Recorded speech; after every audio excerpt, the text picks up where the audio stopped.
Una niña de 6 años entra en un cine de pueblo. Es 1940. La guerra civil acaba de terminar. España está rota. En la pantalla aparece un monstruo. Frankenstein. La niña mira. Y no entiende por qué el monstruo mata a la niña del lago. No entiende por qué el monstruo es malo. No entiende por qué todos le temen. Esa noche, vuelve a casa. Y le pregunta a su hermana, ¿por qué la mataron? Y su hermana le dice, no la mataron. Es un espíritu.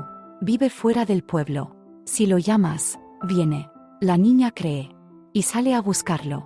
Hoy no les voy a hablar de Frankenstein. Les voy a hablar de la España que buscaba monstruos, para no ver a los verdaderos. El espíritu de la colmena. 1973. Víctor Erice.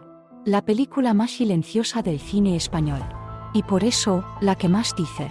Año 1940. Un pueblo pequeño en Castilla. Casas de piedra amarilla, como un panal de abejas. Por eso el título, El espíritu de la colmena. En este pueblo vive una familia. El padre, apicultor, silencioso, encerrado en sus abejas. La madre, escribe cartas que nunca envía. Y 2 hijas, Isabel, la mayor. Ana, la pequeña. Un día llega el cine ambulante al pueblo. Proyectan Frankenstein de James Whale, de 1931. Todos van a verla. Ana queda fascinada. Especialmente por una escena. El monstruo y la niña junto al lago. El monstruo mata a la niña. Ana no entiende. Y le pregunta a Isabel. Isabel le dice que el monstruo no murió. Que es un espíritu. Que vive en una casa abandonada cerca del pueblo. Que si lo llamas, viene. Ana cree. Días después, va sola a esa casa. Busca al espíritu. Y allí encuentra algo. Pero no es un monstruo. Es un soldado republicano herido. Escondido. Huyendo de los franquistas. Ana le lleva comida. Le habla. Lo cuida. Hasta que un día, el soldado desaparece. Y Ana también. La buscan por todo el pueblo. Durante días. Cuando la encuentran, Ana está en shock. No habla. Solo mira. Y la película termina así, sin explicaciones. Sin finales felices. Solo silencio. Pero ese silencio lo dice todo. Para entender esta película, necesitan entender un momento muy específico de España. Año 1940. La guerra civil terminó en 1939. Franco ganó. Los republicanos perdieron. Y comenzó algo que en España llamamos los años del silencio. Durante la guerra, España se desangró. Hermanos contra hermanos. Pueblos divididos. Familias rotas. Y cuando terminó, ¿qué pasó? No hubo reconciliación. No hubo perdón. Solo silencio. Silencio obligado. Porque hablar de la guerra estaba prohibido. Recordar a los muertos estaba prohibido. Decir que tenías familia republicana estaba prohibido. Y en ese silencio crecieron los niños. Niños como Ana. Niños que no entendían por qué sus padres no hablaban. Porque había casas abandonadas. Porque algunos hombres aparecían heridos en los campos. Porque nadie explicaba nada. Y cuando los niños preguntaban, les contaban historias, cuentos, mentiras, porque la verdad era demasiado peligrosa. Víctor Erice hizo esta película en 1973. Franco todavía estaba vivo. La censura todavía funcionaba. No podías hacer una película diciendo, Franco es un dictador. La guerra fue una tragedia. Los republicanos fueron perseguidos. Eso era imposible. Entonces Erice hizo algo brillante. Hizo una película sobre una niña que busca un monstruo. Y la censura la aprobó.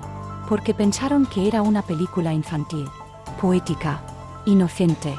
Pero no lo era. Era la película más política del cine español. Disfrazada de cuento de hadas. Ahora déjenme mostrarles lo que esta película realmente hace.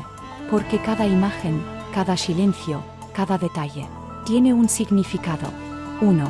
Ana Torrent, la mirada que lo ve todo. Si vieron Cría Cuervos, ya conocen a Ana Torrent.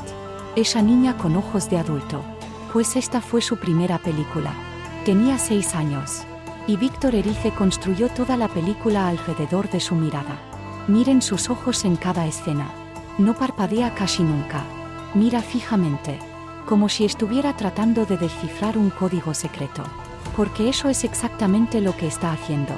Ana está viendo el mundo de los adultos. Un mundo que no tiene sentido. Un mundo lleno de secretos, de silencios, de cosas que nadie explica. Y ella intenta comprenderlo. ¿Se dieron cuenta de algo? Ana casi no habla en toda la película. Sus padres tampoco hablan. Nadie habla. Porque en 1940, en España, hablar era peligroso. 2. Frankenstein, el monstruo que no es un monstruo. La película comienza con Ana viendo Frankenstein. Y hay una escena clave. El monstruo y la niña junto al lago. En la película de 1931, el monstruo mata a la niña. Pero en realidad, el monstruo no quiere matarla. Está jugando con ella. No entiende que los humanos se ahogan. El monstruo es inocente. Ana ve esto. Y pregunta, ¿por qué la mataron? Isabel le responde, no la mataron. Es un espíritu. ¿Entienden lo que está pasando aquí? Ana está preguntando, ¿por qué mataron a alguien inocente? Y la respuesta es, no murió, solo cambió de forma. Esta es la forma en que los niños de 1940 entendían la guerra. Los republicanos no murieron. Se convirtieron en espíritus, en fantasmas, en monstruos, porque nadie les explicó que fueron asesinados. 3. El soldado republicano, el espíritu real. Ana va a la casa abandonada. Busca al espíritu de Frankenstein. Y encuentra a un hombre herido. Un soldado. Escondido. No dicen que es republicano. No pueden decirlo. Pero todos lo sabemos. Porque en 1940, los únicos que se escondían en España eran los republicanos que habían perdido la guerra. Ana no le tiene miedo. Le lleva comida, su abrigo, su manzana. Porque para Ana, él es Frankenstein. El monstruo que no es malo. El monstruo que solo necesita ayuda. ¿Qué le pasó? La película nunca lo dice. Pero en 1940, todos sabían que les pasaba a los republicanos escondidos. Los encontraban. Los mataban. Y nadie hablaba de ello. 4. El padre y las abejas. El padre de Ana es apicultor. Pasa todo el día con las abejas. Estudiándolas. Escribiendo sobre ellas. Hay una escena donde le explica a Ana cómo funciona una colmena. Las abejas viven juntas. Tienen una reina. Todas obedecen. Todas trabajan. Si una abeja se sale de la colmena, muere. ¿De qué está hablando realmente? Está hablando de España bajo Franco. Una colmena. Un líder. Todos obedeciendo. Y si te sales, mueres. El padre no puede decir esto directamente. Entonces lo dice a través de las abejas. Las abejas son la metáfora perfecta para el franquismo. Orden, jerarquía, obediencia y muerte para quien no obedece. 5. La madre y las cartas que nunca envía. La madre escribe cartas constantemente, pero nunca las envía. Escribe, te echo de menos, no sé dónde estás, no sé si sigues vivo. ¿A quién le escribe? Nunca lo dice, pero sabemos. Le escribe a alguien que perdió en la guerra. Un hermano, un amante, un amigo, alguien del bando republicano. Y no puede enviar las cartas porque, ¿cómo envías una carta a un muerto? ¿Cómo envías una carta a alguien que el régimen considera un traidor? Entonces escribe para sí misma, para mantener viva la memoria, aunque sea en silencio. 6. La casa abandonada, el espacio de lo prohibido. La casa donde Ana encuentra al soldado. No es cualquier casa, es una casa abandonada, con ventanas rotas, vacía. En España, después de la guerra, había muchas casas así. Casas de familias republicanas que huyeron, o que fueron asesinadas. Sus casas quedaron vacías. Nadie las tocaba, porque tocarlas era reconocer que existieron. Ana entra en esa casa, y encuentra lo que todos saben pero nadie dice. Que todavía hay republicanos, escondidos, heridos, huyendo. Y que los niños, en su inocencia, todavía pueden verlos como humanos, no como monstruos.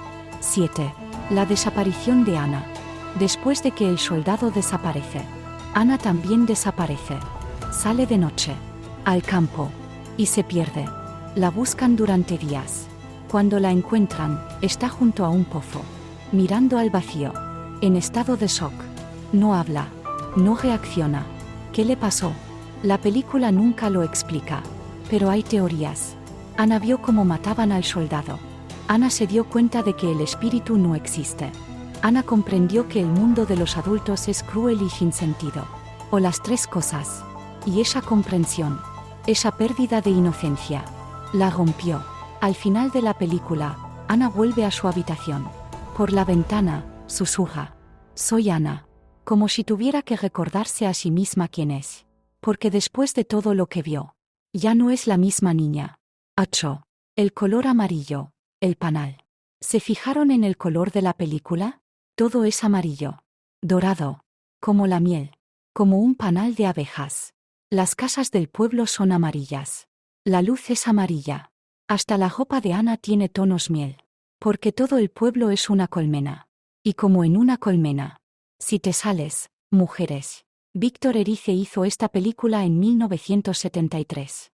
Franco todavía estaba vivo. Moriría 2 años después, en 1975. Y la censura todavía controlaba todo. Erice no podía decir: la guerra fue injusta. Los republicanos fueron víctimas. Franco es un dictador. Entonces, ¿qué hizo? Hizo una película sobre una niña que busca un monstruo. Y dejó que el espectador comprendiera el presto. Pero hay algo más profundo. Esta película no solo habla de 1940. Habla de 1973. Porque en 1973, España seguía siendo una colmena. Franco seguía vivo. La gente seguía sin poder hablar. Los niños de 1940 ahora eran adultos. Y seguían sin poder contar lo que vieron. Erice les dio una voz. A través de Ana. A través del silencio. A través de las abejas. Y cuando Franco murió en 1975, esta película se volvió un símbolo. Un símbolo de todo lo que no se pudo decir. De todo lo que se tuvo que callar. De toda la inocencia que se perdió. Hay una frase que nunca está en la película, pero que todos sentimos. Los niños no deberían tener que buscar monstruos para entender el mundo. Pero en España de 1940, tuvieron que hacerlo. Porque los adultos no podían contarles la verdad. Tal vez ustedes crecieron en esos años. Tal vez fueron como Ana, buscando respuestas que nadie les daba. O tal vez fueron como los padres de Ana, queriendo proteger a sus hijos, pero sin saber cómo explicarles el horror. El espíritu de la colmena no es una película sobre Frankenstein. No es una película sobre abejas.